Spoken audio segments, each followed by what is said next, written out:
Buenas noches, ¿cómo está?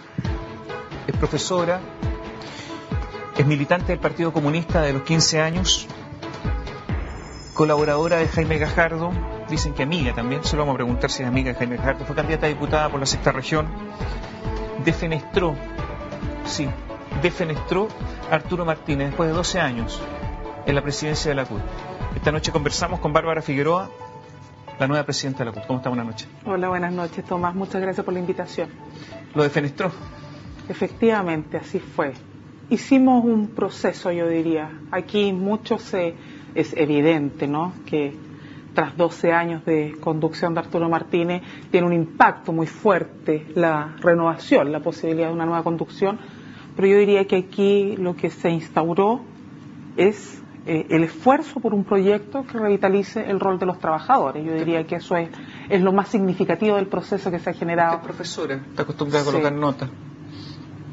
Póngale una nota a la gestión de Arturo Martínez.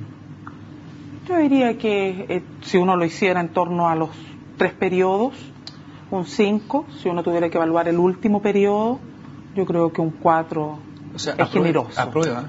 ¿Usted lo aprobaría, sí? Yo creo que hay que aprobarlo porque finalmente acá las condiciones no solo las da quien dirige la central, sino que también tiene que ver con el contexto político en el cual se instala o en el cual se va desarrollando la labor sindical.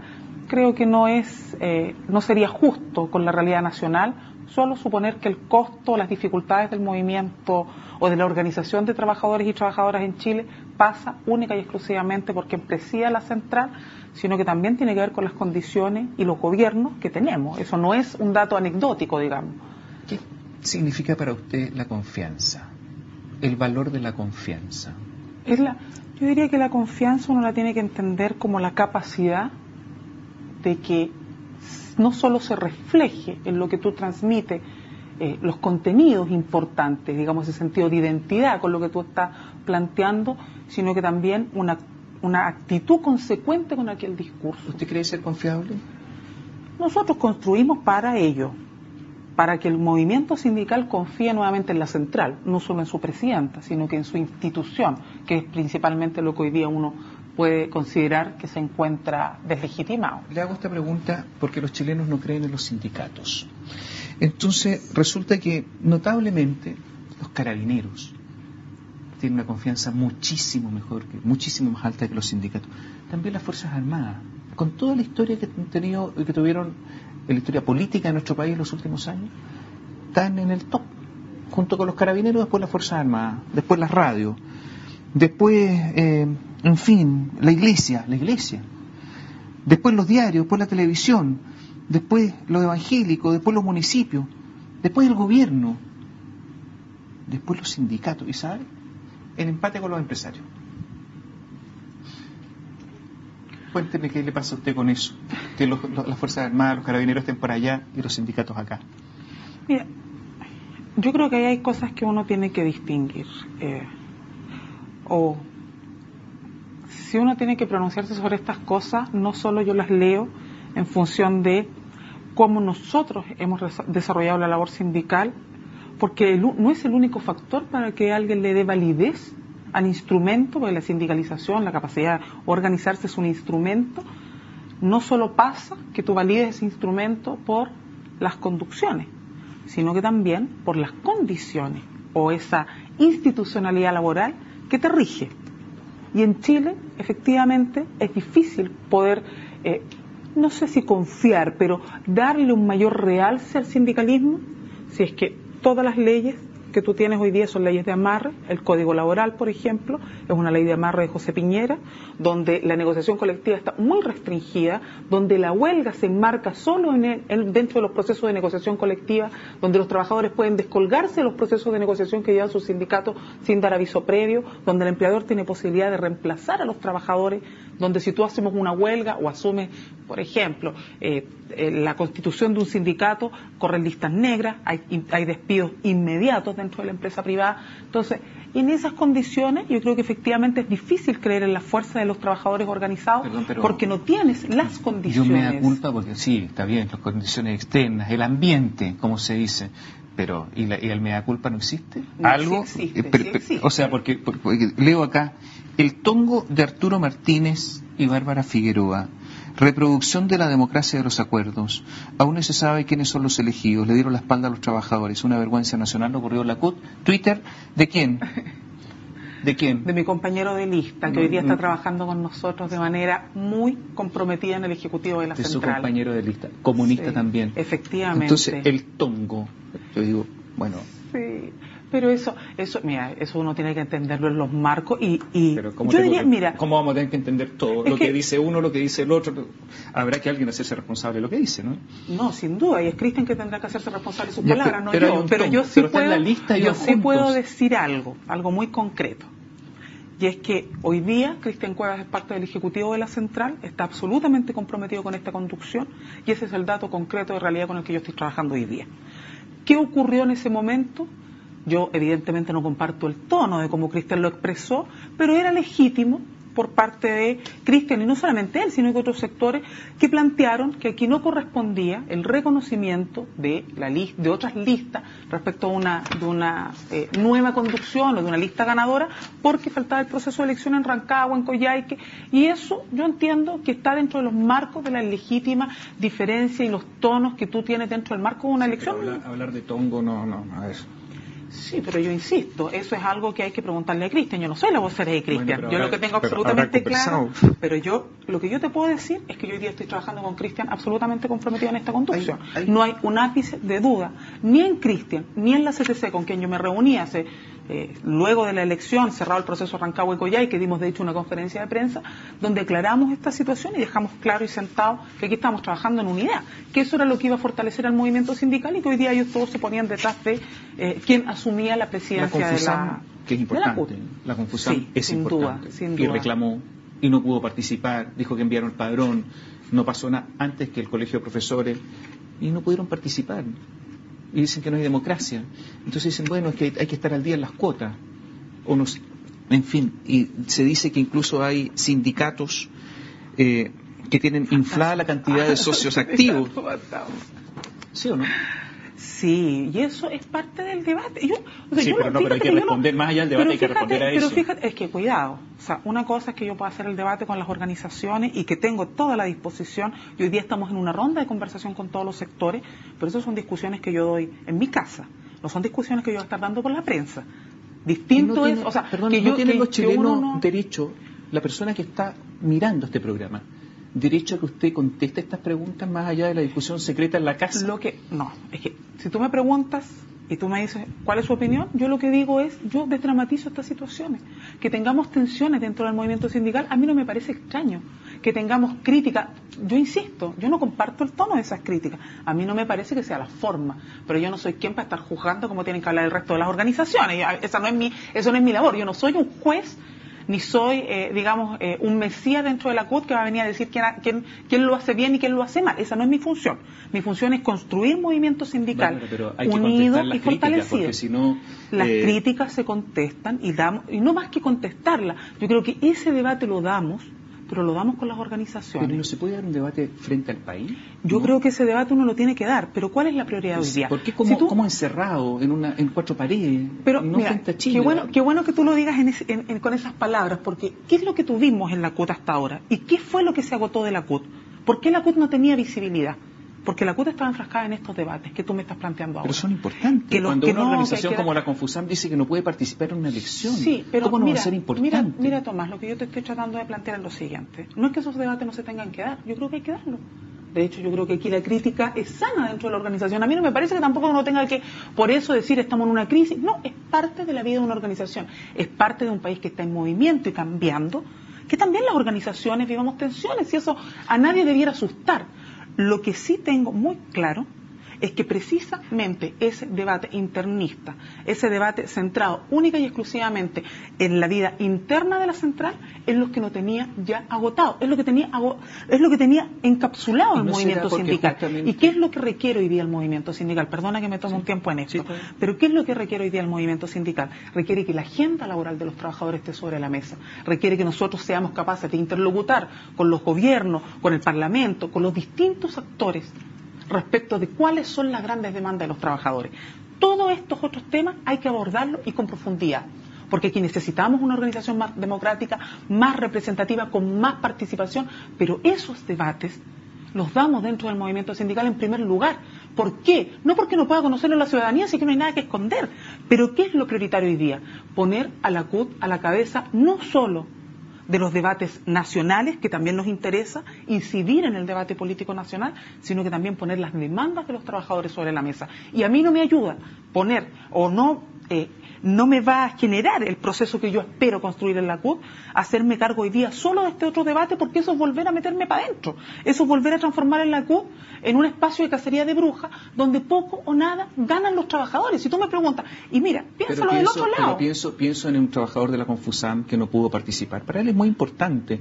Claro, habrá otros temas, pero su derecho es muy importante. Sin duda. Y resulta que no, hay otros temas importantes, veremos lo que esto queda adentro.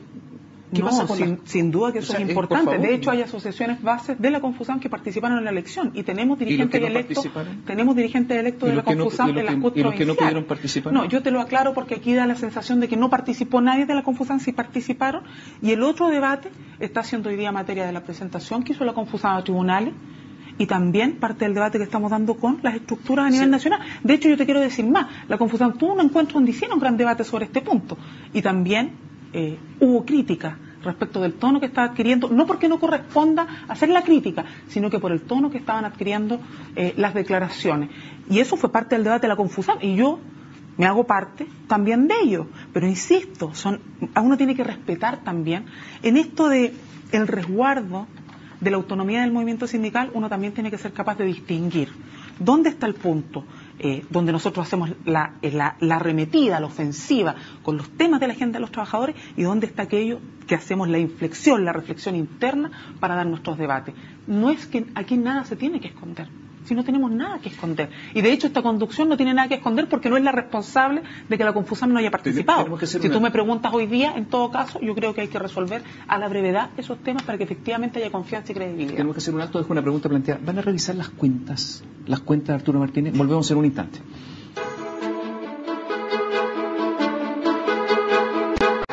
Con Bárbara Figueroa, presidente de la CUT, estamos esta noche. La pregunta quedó planteada. ¿Van a hacer una auditoría a la gestión de Arturo Martínez?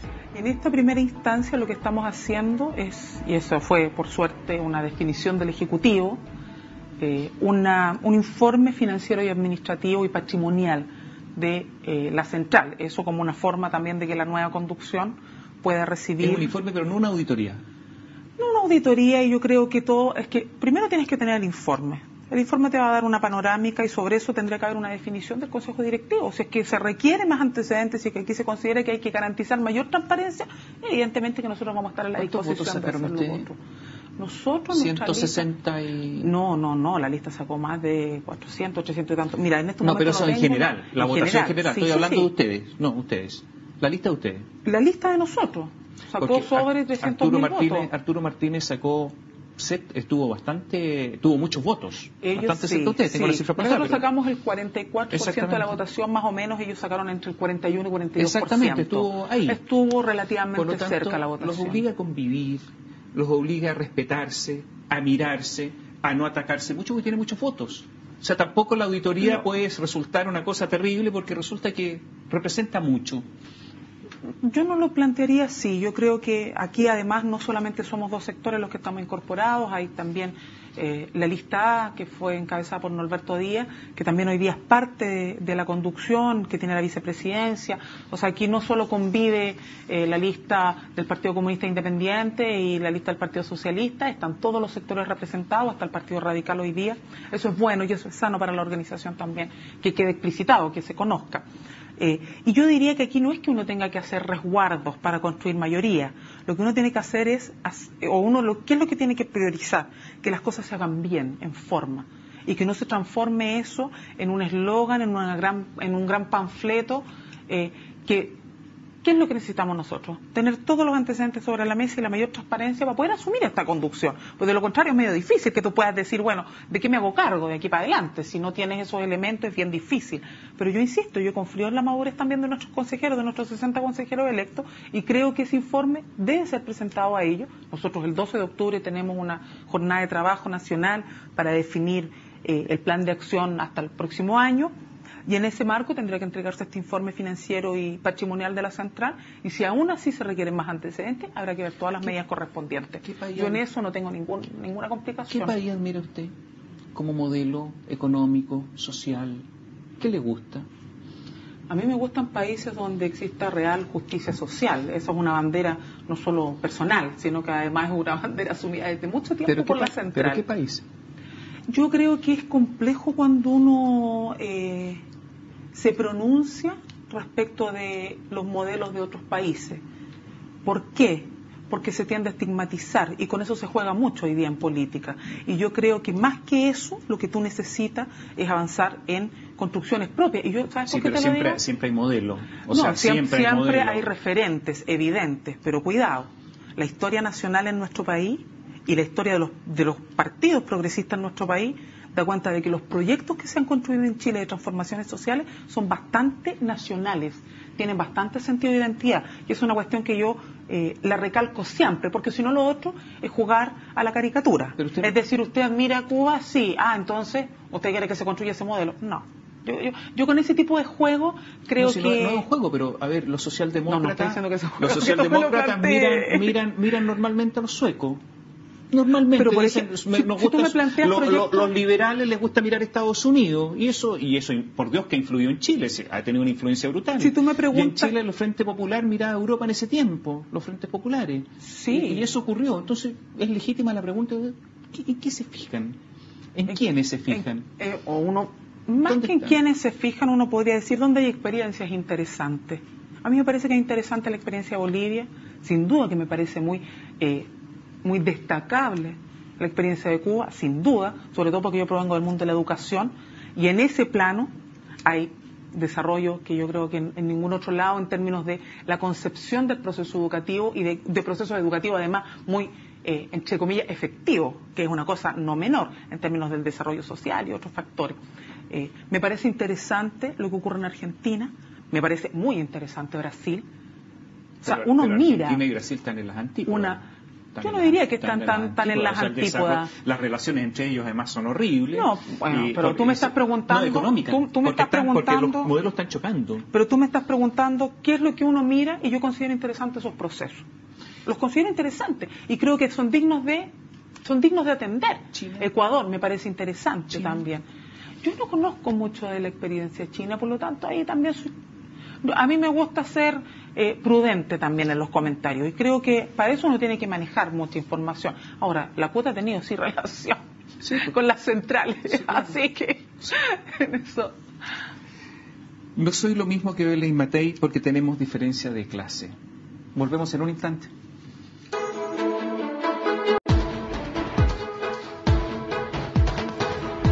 Tengo muchos temas aquí para hablar con Bárbara Figueroa y se nos acaba el tiempo, y la pregunta quedó pendiente. Una frasecita. La frasecita es: no soy lo mismo que Evelyn Matei porque tenemos diferencias de clase. Sí, evidente. Aquí yo entiendo y comprendo lo que esta suerte de debate que se instala, o al menos de preeminencia hoy día en torno al sesgo femenino, esto de que las mujeres, los liderazgos femeninos que se están asumiendo, y yo digo, sí, interesante, valioso, pero yo no creo que uno pueda suponer que solo porque uno sea mujer y la ministra del Trabajo sea mujer, eso va a significar que yo me pueda entender con ella, porque aquí lo que va a hacer la diferencia no es solo que seamos mujeres, sino que principalmente los temas de fondo. Si compartimos o no compartimos visiones respecto del fortalecimiento de los trabajadores. ¿Qué entiende usted por clase? La clase de Evelyn Matei. La clase trabajadora. Ella representa al mundo de los empresarios, claramente. ¿Es la cuna? El gobierno representa al mundo de los empresarios. ¿Es la cuna? No es necesariamente, no es necesariamente la cuna. Tú puedes ser... cuando un trabajador, por ejemplo, se puede transformar en empresario, que puede ocurrir, ¿ya pertenece a otra clase? Eso no necesariamente es así. Bueno, sobre eso hay harta conceptualización y teorización. Pero tú no solo tienes que ser o nacer en cuna, también puedes tener conciencia de clase. Por lo tanto, tú puedes ser un, entre comillas, emprendedor, como le gusta hablar hoy día a la autoridad, y sentirte muy trabajador. Por ejemplo, un ejemplo muy gráfico de lo que estamos hablando. Los profesionales jóvenes. Cuando tú hablas de profesional joven, ¿de qué estás hablando? ¿De qué hablan desde un sector? De clase media emergente, de emprendedores o futuros emprendedores, de aquellos que van a ser el motor del desarrollo del país. Si yo lo miro desde mi vereda, desde la vereda del mundo trabajador, ¿qué es lo que veo? Veo que gran parte de los profesionales jóvenes en Chile, primero, no se desempeñan en lo que estudiaron; segundo, están muy encalillados por el alto costo de la educación en nuestro país; tercero, reciben sueldos que no se corresponden con las labores que desempeñan. 75% de ellos recibiendo rentas promedio de 230.000 pesos. ¿Me puedes decir tú si eso es una clase media? Yo creo que no. Yo creo que ellos son trabajadores en condiciones de precariedad absoluta. Y en eso tú marcas diferencias ideológicas importantes. Pregunta y respuesta rápida, que se nos va el tiempo. Tesis, antítesis, síntesis. ¿Así analiza la realidad? Yo creo que la realidad es mucho más compleja que reducirla a eso. Pero ese es el Creo que es más compleja que reducirla a eso. ¿Dialéctica materialista? Yo creo en la dialéctica como instrumento de reflexión, de análisis, de capacidad de comprensión de la realidad, sin duda. O sea, ese es su método de análisis de la realidad. Yo creo que eso es reducir demasiado lo que implica la labor y la producción intelectual en Chile. Suponer que uno, porque es comunista, solamente se rige por esos criterios, creo que es una caricatura un poco pequeña. Pero algunos comunistas lo sostuvieron firmemente. Lo sostienen, o sea, pero eso no es pequeño, lo dicen. Eso no significa que uno sea eso y nada más que eso. A eso me refiero. ¿Qué es para usted un empresario? Un empresario es un interlocutor. ¿Un adversario? También. ¿Es un adversario siempre? No siempre, pero es la mayoría de las veces.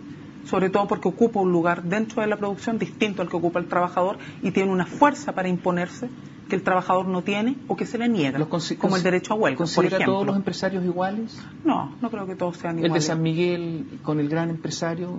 El que está no puedes poner en el mismo lugar a los grandes empresarios, a los empresarios de las transnacionales, con un pequeño productor. A veces he visto dirigentes de la CUT que se reúnen con la CPC y nos reunimos con los empresarios. Sorprendente, porque la mayoría son pequeños y medianos en Chile. Sí, no son los mismos. No es lo mismo el gran empresariado que el pequeño y mediano productor, ahí hay diferencias que uno tiene que necesariamente hacer para poder entenderse. El 70% del retail vende productos chinos en nuestro país. Sí. 70%. Le pagan nada a los trabajadores, no hay derecho a sindicalización, hay una dictadura en realidad en China. No hay democracia y nosotros no podríamos sostener esta conversación. ¿Competencia desleal para el empresario chileno y para los trabajadores chilenos? No, porque hoy día acá en Chile tú tienes absolutamente... la legislación está construida, y yo lo comentábamos hace un momento. Aquí una cosa es lo que ocurre en términos de la competencia de la macroeconomía. Otra cosa es lo que ocurre respecto al mercado laboral. Y las condiciones en las que están trabajando hoy día los trabajadores y trabajadoras en Chile no tiene que ver con la incorporación de capitales de otros países. Tiene que ver con la legislación. Es bueno que sigan llegando productos producidos de esa manera. Pero eso es distinto. Eso tiene que ver con el resguardo de soberanía nacional y con la capacidad de Chile de generar una economía sustentable. Eso es otro tema. Las condiciones laborales de los trabajadores no están hoy día determinadas por eso. Están determinadas por las condiciones de la legalidad que hoy día permiten precariedad, gran cantidad de empleos subcontratados.